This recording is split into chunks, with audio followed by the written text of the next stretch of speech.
Nung mga 18 pa lang po, nagpatawag na po ang governor during the predecessor's assessment. Pinatawag na po niya yung mga mayors.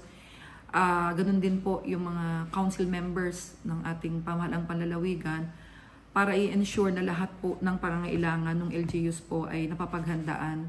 At nung ding panahon na yon, nagdeklara na po siya na tinatawag nating Bravo Alert.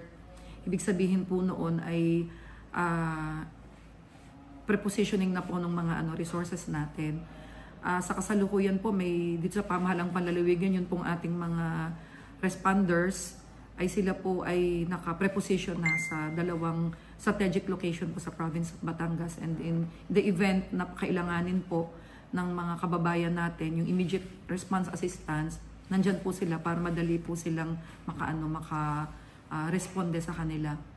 Ma'am Fe, ang Batangas Province ay handang-handa sa ganitong mga pagkakataon.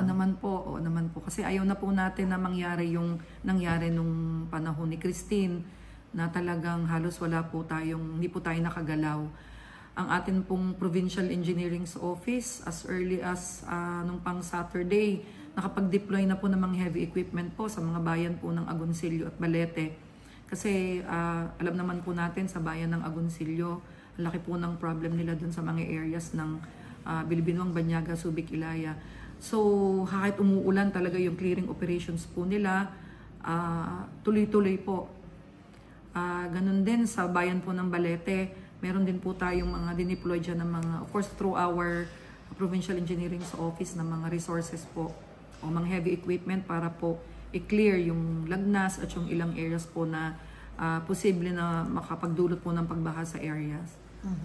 May coordination din man po tayo sa ating national agencies, kagaya ng DPWH.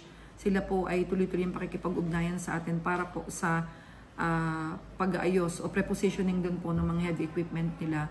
Priorities po nila ay yung pong ating mga bayan na highly vulnerable po sa landslide at saka flooding.